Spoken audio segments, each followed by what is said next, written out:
Hello students, next topic is selective repeat. Before we move for selective repeat, first we have to check out why the size of window, that is sender window size, is 2 raised to power m minus 1. Why not 2 raised to power m? So we have two figures here. First we look for the first figure. In this figure the size of the window is 3.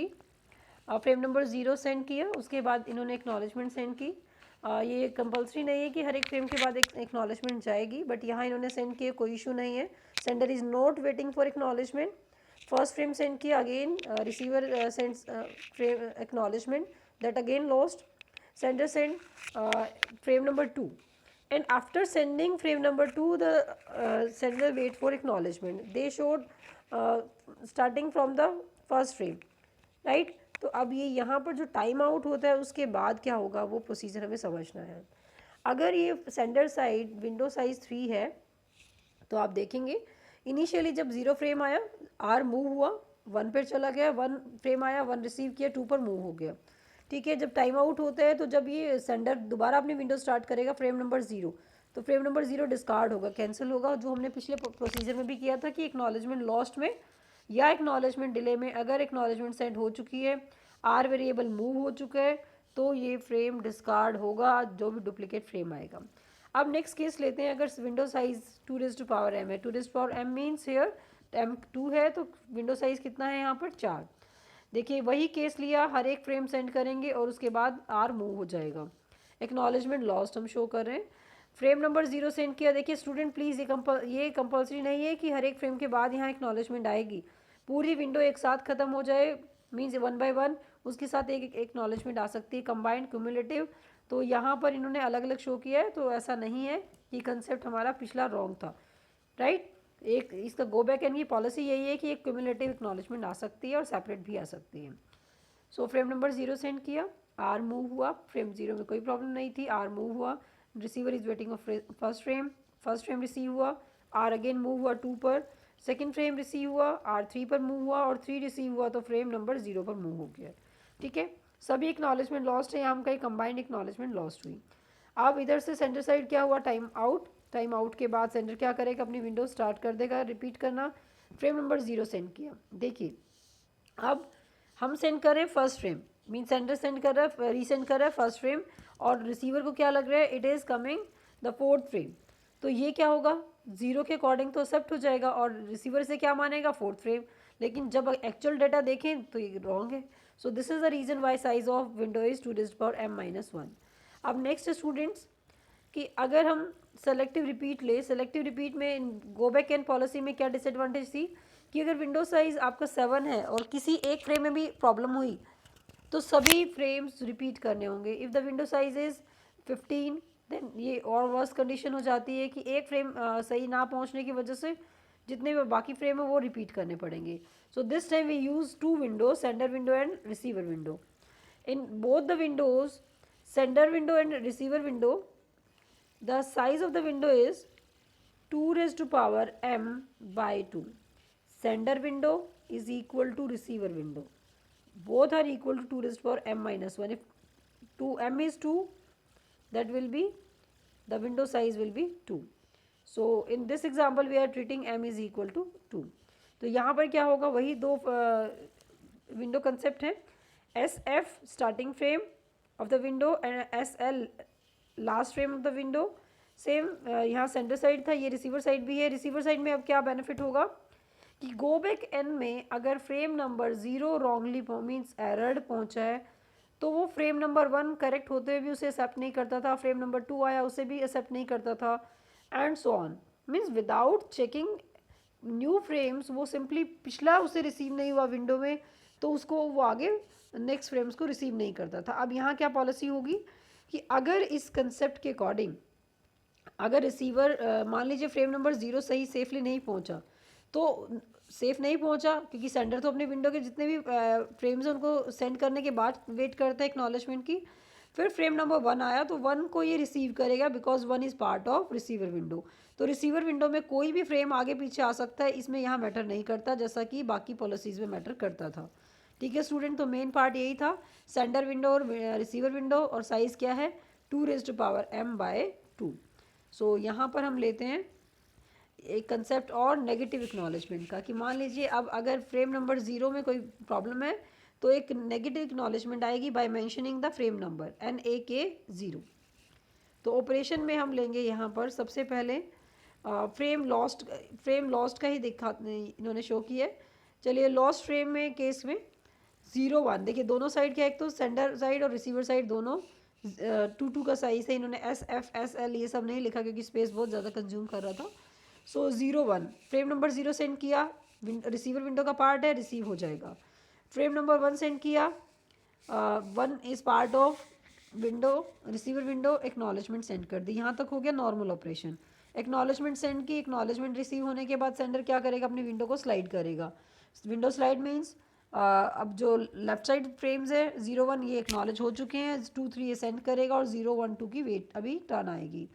Frame number 2 इसने send किया, lost हो गया, उसको नहीं पता sender को कि frame lost है या फ्रेम डैमेज है, दोनों ही केस होंगे। फ्रेम 2 डैमेज जो है या मीन्स एरर्ड है तो रिसीवर रिसीव नहीं करेगा, लेकिन सेंडर को भी नहीं पता कि फ्रेम 2 में कोई प्रॉब्लम है।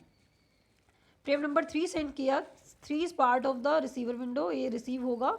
अब रिसीवर ये देखेगा कि यहाँ पर अगर 2 और 3 पहले रिसीव हुआ, इसका मतलब क्या हुआ है, 2 लॉस्ट हुआ है कहीं ना कहीं। तो यहाँ पर रिसीवर क्या करता है, रिसीवर जो लास्ट फ्रेम सेंड किया है 3 सेंड किया है, इससे पहले का 2 फ्रेम नहीं मिला इसको, ये एक नेगेटिव एक्नॉलेजमेंट सेंड करेगा by the number NAK2 means they frame lost और फ्रेम डैमेज दोनों ही केसेस में सेम रहेगा। और अब सेंडर क्या करेगा, simply by receiving negative acknowledgement it will resend the frame number 2। So एक सिंपल केस था, जब आपका फ्रेम लॉस्ट हुआ तो नेक्स्ट फ्रेम में गो बैक एन में वो डिस्कार्ड करता था। ये मेन बेनिफिट है कि अगर विंडो साइज़ है 7, अगर विंडो साइज 7 है और मान लीजिए फर्स्ट फ्रेम में या सेकंड फ्रेम में दिक्कत है, तो बाकी के 4 5 फ्रेम जो जाएंगे उनको डिस्कार्ड नहीं किया जाएगा, क्योंकि ट्रांसमिशन मीडिया आपने यूज़ किया, नेटवर्क की जो एफिशिएंसी है वो डाउन होती है कि आप सेंड भी कर रहे हैं और वो रिसीव नहीं कर रहे हैं। So best one policy is selective repeat, कि सेलेक्टिव रिपीट में आपके पास नेगेटिव एक्नॉलेजमेंट आ जाती है सेंडर के पास कि अब आपको सिर्फ यही फ्रेम रिपीट करना है, ना कि पूरी विंडो। तो गो बैक इनकी बहुत बड़ी प्रॉब्लम थी कि पूरी विंडो को रिपीट करना पड़ता था।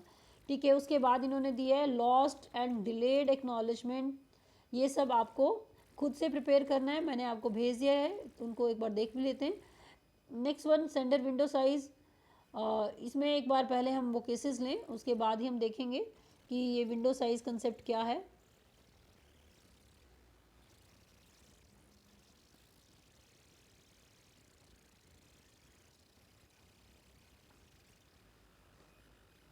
चलिए, ये तो गो बैक एन के लिए, सॉरी। सो फर्स्ट डायग्राम मैंने ड्रॉ किया है इसमें नॉर्मल ऑपरेशन का, तो नॉर्मल ऑपरेशन तो पहले भी ले चुके हैं हम, आप देख लीजिएगा। 0 सेंड किया, 1 सेंड किया, दोनों रिसीव हुए। After receiving all frame of window receiver acknowledge by ACK2 receive होने के बाद उधर सेंडर अपनी विंडो स्लाइड करेगा और फ्रेम नंबर 2 और 3 सेंड किया, फ्रेम और 2 और 3 रिसीव होने के बाद acknowledgement 0। This is normal operation in selective repeat. तो मेन है एक्नॉलेजमेंट डिले और एक्नॉलेजमेंट लॉस, जो आपकी बुक में गिवन नहीं है, वो मैंने यहाँ ड्रॉ करके आपको PDF सेंड कर दी है।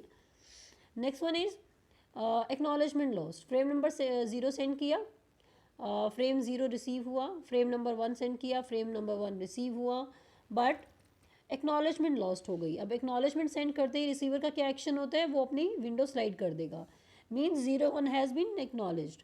अब यहाँ सेंडर टाइम आउट के लिए टाइमर लगा कर बैठा है, कब, after complete transmission of all frames in the window, sender window. So time out sender window repeated, तो विंडो रिपीट करने के लिए इसने फ्रेम नंबर 0 सेंड किया, बट रिसीवर विंडो में क्या है, 2 और 3, as 0 is not part of receiver window so discarded.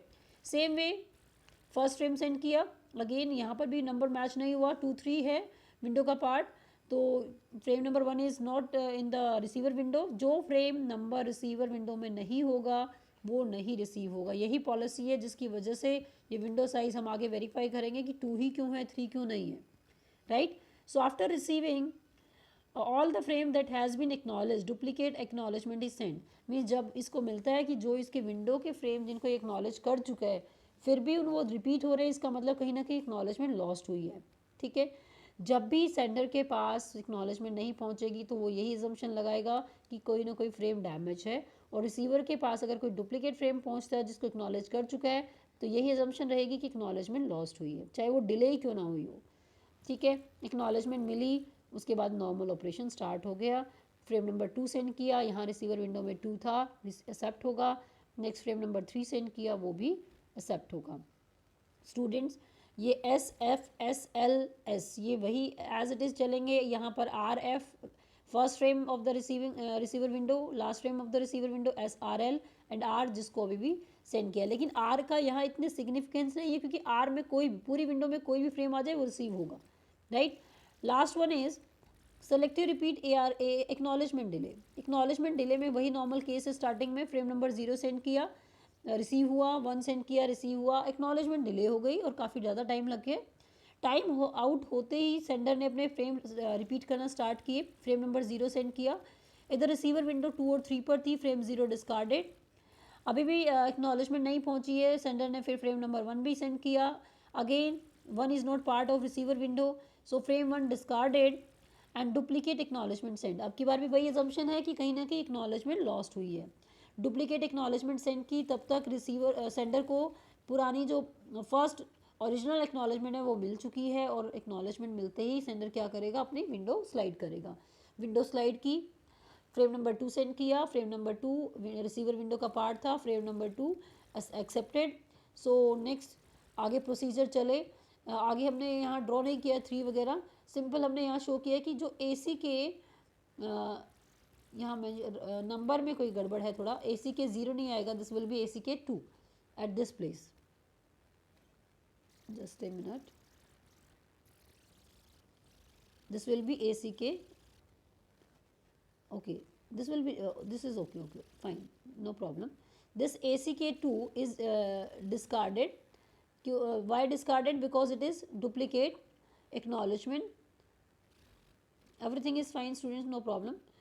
So after receiving this duplicate acknowledgement, the normal procedure goes on. इधर 2 और 3 मिल चुके हैं रिसीवर को, तो वो क्या करेगा, अपने विंडो स्लाइड करेगा और एक्नॉलेजमेंट सेंड कर देगा। एक्नॉलेजमेंट 0, जैसे एक्नॉलेजमेंट 0 मिली, सेंडर अपनी विंडो स्लाइड करेगा और नेक्स्ट फ्रेम क्या आ जाएंगे, विंडो का part 0 and 1 and normal operation start. So ये तो थे हमारे चारों केसेस। अब लास्ट बचा है why the window size is 2 raised to power m by 2, why not 2 raised to power m by 2 plus 1। ठीक है, चलो एक बार इस केस को भी देखते हैं बहुत अच्छे से, क्योंकि ये विंडो साइज आपको तब याद भी रह जाएगा कि क्यों ऐसा है। why the window size is 2 raised to power m, why not 2 raised to power m by 2 plus 1। Means अगर m put 2 raised to power m by 2, अगर ये m हम 2 पुट करें तो कितना आएगा ये साइज़ 2, इसके अकॉर्डिंग 2 पुट करें तो क्या आएगा, विंडो साइज़ 3। तो यहाँ ये कंसेप्ट था कि सेंडर विंडो और रिसीवर विंडो साइज़ क्या होगा, सेम होगा। तो सेम ये पिछली बार की तरह हम देख लेते हैं। यहाँ पर यहाँ 0 एंड 1 दोनों थोड़ा शेडेड डाउन इसके डल है, लेकिन 0 और 1 दोनों रिसीवर विंडो का पार्ट है। तो ये एक्नॉलेजमेंट लॉस्ट वाला केस ही है। 0 सेंड किया, एक्सेप्ट हुआ, एक्नॉलेजमेंट सेंड की। अगेन कंपलसरी नहीं है कि एक्नॉलेजमेंट सेपरेटली जाएगी, कंबाइंड एक्नॉलेजमेंट भी जा सकती है। 1 फ्रेम सेंड की, एक्नॉलेजमेंट लॉस्ट हुई। अब एक्नॉलेजमेंट सेंड करते ही रिसीवर क्या करता है, विंडोज अपनी रिसीवर विंडो स्लाइड करेगा, सेंडर रिपीट करना स्टार्ट करेगा। 0 सेंड किया, लेकिन रिसीवर विंडो का पार्ट क्या है, 2 और 3, तो ये सिंपली डिस्कार्ड करेगा, जो कि करेक्टली डिस्कार्ड करेगा। सेकेंड केस हम यहाँ ले रहे हैं जब विंडो साइज 3 है। अब यहाँ ध्यान से देखना है कि फ्रेम नंबर 0 सेंड किया, आप भूल जाइए बीच की एक्नॉलेजमेंट्स को, हमें एक्नॉलेजमेंट की वेट कब है, after transmission of second frame. चलिए, फ्रेम नंबर 0 सेंड किया, 1 सेंड किया, 2 सेंड किया। आफ्टर रिसीविंग फ्रेम नंबर 2 ये एक्नॉलेजमेंट सेंड की, और ये एक्नॉलेजमेंट को हम यहाँ मेन मानेंगे, बाकी चाहे आप इग्नोर करें, दिस वन गेट लॉस्ट।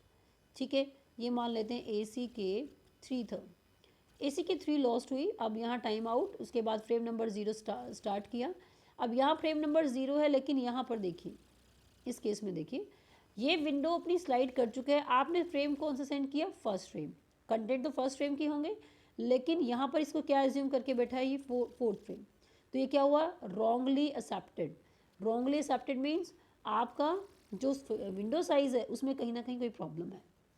तो ये रीज़न है कि यहाँ पर विंडो साइज़ 2⁻m/2 ही होना चाहिए, क्योंकि दोनों साइड विंडो है और दोनों साइड विंडो होने की वजह से ये प्रॉब्लम आ रही है कि अगर 3 हुआ तो ये रॉन्गली अपने रिसीवर एज्यूम करके बैठा है कि ये फिफ्थ फ्रेम है, सॉरी फिफ्थ फ्रेम, और इधर सेंडर कौन सा फ्रेम सेंड कर रहा है, फर्स्ट फ्रेम। तो यहाँ तक थे ARQ पॉलिसीज़। अच्छा, दूसरा है बाय डायरेक्शनल और पिगी बैकिंग। जैसे पिगी बैकिंग पहले था, अभी भी यूज़ होगा, स्टॉप एंड वेट में हमने डिस्कस किया, इसके लिए कोई डायग्राम नहीं बनाने। नेक्स्ट हम नेक्स्ट टॉपिक करेंगे आगे। पहले इसको कंफर्म कीजिए समझ आया नहीं आया, उसके बाद हम डिस्कस करेंगे SDLC। थैंक